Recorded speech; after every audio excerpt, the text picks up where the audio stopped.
कपिल भगवान कैसे आए धरती पर। कर्दम ऋषि, ये 10 ऋषि ब्रह्मा जी ने उत्पन्न किए थे अपने मानस पुत्रों के रूप में। एक से बढ़कर एक था, बड़े ज्ञानी ध्यानी महात्मा थे। कर्दम ऋषि को भी कहा कि सृष्टि करो। कर्दम ऋषि जी ने हाथ जोड़कर ब्रह्मा जी से प्रार्थना की, मुझ पर ऐसी कृपा करो, मैं केवल भगवान को पाने के लिए तप करना चाहता हूं, पर पिता का आदेश है तो मुझे मानना भी पड़ेगा। पर मेरी इतनी प्रार्थना है, मुझे इतना वरदान दो कि अगर मैं गृहस्थी बसाऊं तो कोई ऐसी पत्नी मिले जो भगवान की भक्त हो। तो कर्दम ऋषि ने 10,000 वर्ष तक पहले तपस्या की। 10,000 वर्ष तपस्या करने पर भगवान प्रसन्न हो गए। एक दिन जब उनकी तपस्या से प्रसन्न हुए तो शंख चक्र गदा पद्म हाथ में लेकर स्वयं भगवान नारायण उनके सामने प्रकट हो जाते। हम तुम्हारी तपस्या से प्रसन्न हैं। भगवान से कहा कि पिता का आदेश है, इसलिए मुझे गृहस्थ में जाना पड़ेगा, अदरवाइज मैं जाना नहीं चाहता। तो आप ही कोई मुझे रास्ता बताइए, मैं जाऊं भी सही और फिर निकल भी जाऊं। तो भगवान इतने प्रसन्न हुए। भगवान ने कहा, हम तुम्हें ये वरदान देते हैं, हम तुम्हारी तपस्या से प्रसन्न हैं, गृहस्थ में तो तुम जाओगे, पर इतना हम तुम्हें वरदान देते हैं कि एक समय आएगा मैं स्वयं तुम्हारे घर पुत्र बनकर तुम्हारे घर में जन्म लूंगा। और जैसे ही तुम्हारे घर पुत्र का जन्म हो, बस तुम सन्यासी बन जाना, तुम्हें मेरी प्राप्ति फिर हो जाएगी। कर्दम ऋषि के पास ब्रह्मा जी स्वयं आए। मनु शत्रुपा जी की एक बेटी है देवहूति, वो आएंगे आपके पास अपनी बेटी का रिश्ता लेकर, और आप उसे स्वीकार कर लेना। एक बार कर्दम ऋषि जी अपनी तपस्या में बैठे हुए थे भजन में, मनु शत्रुपा जी अपनी बेटी देवहूति जी को लेकर आ पहुंचे।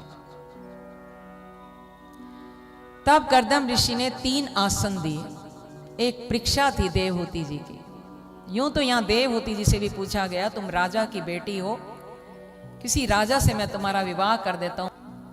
पर देवहूति जी ऐसी परम भक्ता थी भगवान की, उन्होंने कहा कि नहीं पिताश्री, मुझे कोई राजा नहीं चाहिए, धन दौलत से मुझे प्यार नहीं है, मुझे ऐसा पति चाहिए जो भगवान का प्यारा हो, जो भगवान से प्यार करता हो, जिसकी प्रीति भगवान से हो,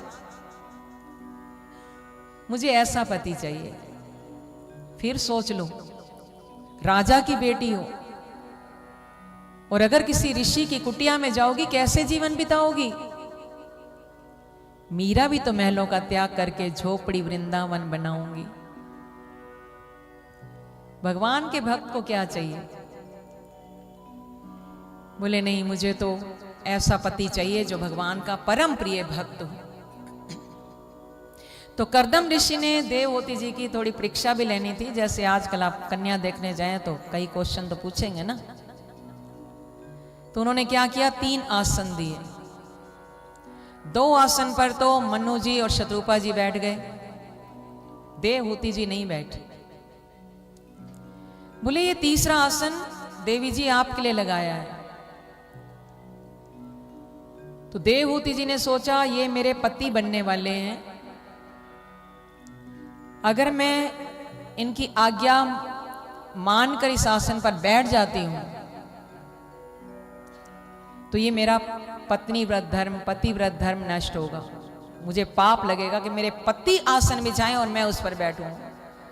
आज तो क्या बोलते हैं, ओ सुनील मेरे लिए चेयर लेके आ।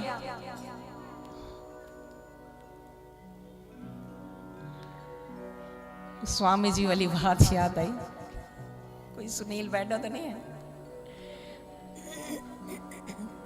नाम ले लेते हैं ना पति का।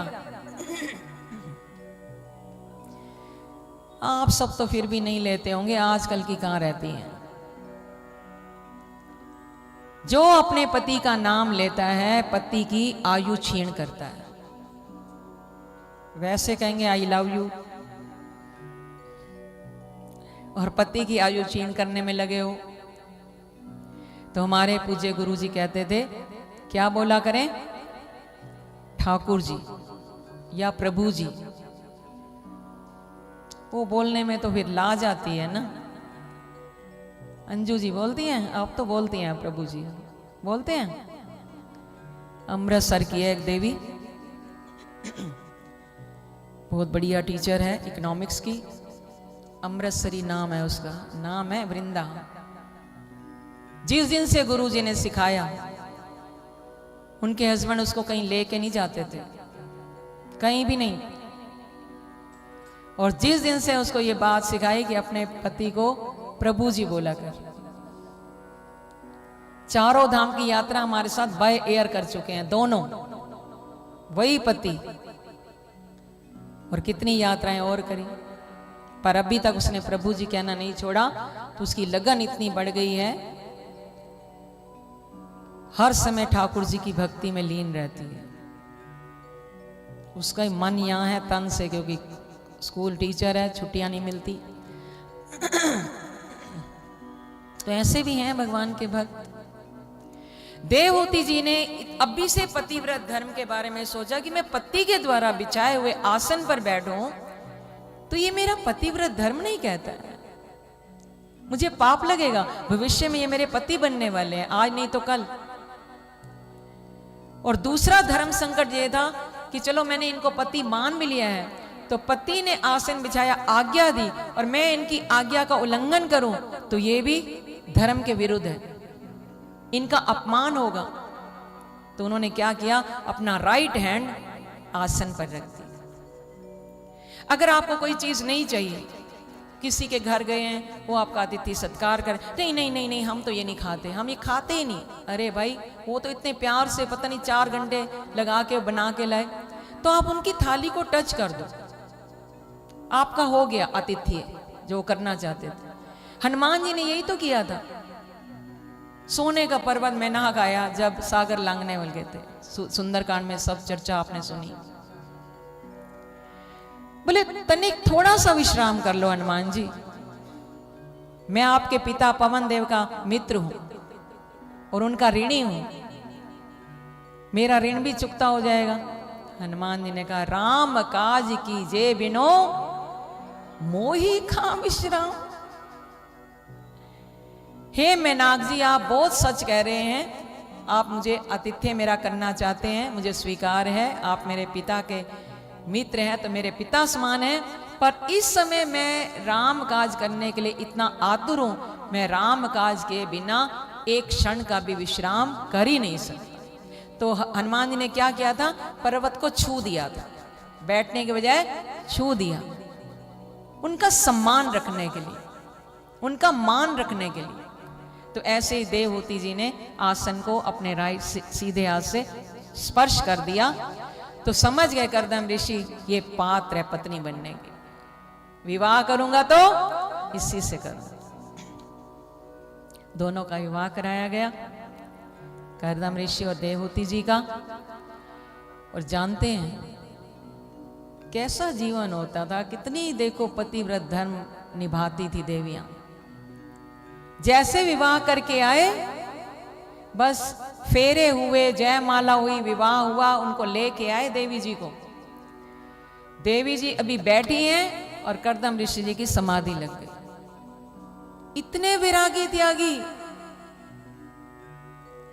समाधिस्थ हो गए, उनके कुछ याद ही नहीं, कुछ पता ही नहीं मेरा विवाह हुआ। देवहूति जी फिर भी उनके लिए जो भी बन सकता था, पूजा का सामान ये वो अपनी तरफ से लाती रहती, चलो आज आंख खुलेगी, आज आंख खुलेगी, आज आंख खुलेगी। तो सच मानो बरसों निकल गए, बरसों निकल गए। और बरसों के बाद एकाएक कदम ऋषि जी की जब आंख खुली, सामने एक देवी बैठी है। बोला आप कौन, तुम कौन हो देवी, कहां से आई? तो उनको याद दिलाया गया कि ऐसे ऐसे हमारा विवाह हुआ था। तब जाकर उनको याद आई और उनकी तपस्या से कि इतने वर्षों, चलो मैं तो समाधि में था और इन्होंने इतना सैक्रिफाइस किया, इतनी इनकी तपस्या। तो जब विवाह से पूर्व 10,000 वर्ष उन्होंने तपस्या की थी ना, तो उनकी तपस्या से प्रसन्न होकर जब भगवान नारायण आए थे, उनके नेत्र इतने सजल हो गए थे, भगवान भी भक्त की तपस्या को देखकर रोने लगे थे। इतनी कठिन तपस्या 10,000 वर्ष की। तो जो भगवान के नेत्रों से अश्रु बहे थे, कहते हैं गुजरात में है कोई स्थान, पता नहीं, तो गुजरात में जब भगवान प्रकट हुए और उनके नेत्रों से अश्रु बहे थे, तो ऐसा एक स्रोत नाम पड़ गया बिंदु, बिंदु स्रोत। कर्दम ऋषि अपनी पत्नी के हुए तो उस बिंदु स्रोत दोनों युवा हो गए और ऐसा अपनी तपस्या के बल पर एक विमान प्रकट किया जिसमें 1000 कक्ष थे, 1000 रूम, 1000 दास दासियां सेविकाएं माता देवहूति जी की सेवा करने के लिए प्रकट हो जाती हैं, 1000 सेविकाएं। तो उस यात्रा में उन्होंने बहुत आनंद लिया। इस बीच उनको याद दिलाया गया, याद आ गई बात कि भगवान ने कहा था हम तुम्हारे घर में पुत्र रूप में जन्म लेंगे। तो पुत्र रतन आन भगवान के आने से पहले उनकी 9 कन्याएं आई। कितनी बेटियों ने जन्म लिया? 9 कन्याएं। कर्दम ऋषि और देवहूति जी की 9 कन्याएं, वो वास्तव में कौन थी? वो नवदा भक्ति थी। जब तक आपके हृदय में भक्ति जागृत नहीं होगी तो भगवान का अवतार होने वाला नहीं है। नवदा भक्ति का ज्ञान प्रभु श्री राम ने शबरी को भी दिया रामचरितमानस में। प्रथम भक्ति संतन कर संगा, पहली भक्ति कौन सी बताई? ये सत्संग पहली भक्ति बताई है। अगर भक्ति में आगे बढ़ना है तो सत्संग करना पड़ेगा। और श्रीमद् भागवत महापुराण में नवदा भक्ति का वर्णन आया है। श्रवणम कीर्तनम विष्णु स्मरणम पाद सेवनम अर्चनम वंदनम दास्ये सख्यम आत्मनिवेदनम। ये नवदा भक्ति है। नवदा भक्ति जब प्रकट हो गई तो उसके बाद कर्दम ऋषि को फिर विराग होने लगा, त्याग करने लगे। तो माता उनकी धर्म पत्नी देवहूति जी ने समझाया, आप तो भगवान ने वचन दिया है हमारे घर पुत्र आएंगे, आप इस प्रकार मुझे छोड़कर चले जाएंगे, मैं इन कन्याओं का विवाह कैसे करूंगी? आप इंतजार कीजिए, हमारे घर जरूर भगवान स्वयं आएंगे। समय आया, क्योंकि समय तो बीतता है।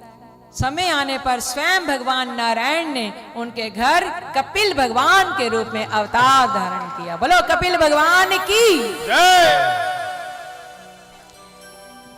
कपिल भगवान जी आए, बड़ी अच्छी उनकी कन्याएं थी। उनमें से एक सती अनुसुईया का भी आप जानते हैं, और सब ऋषियों से ब्याही गई।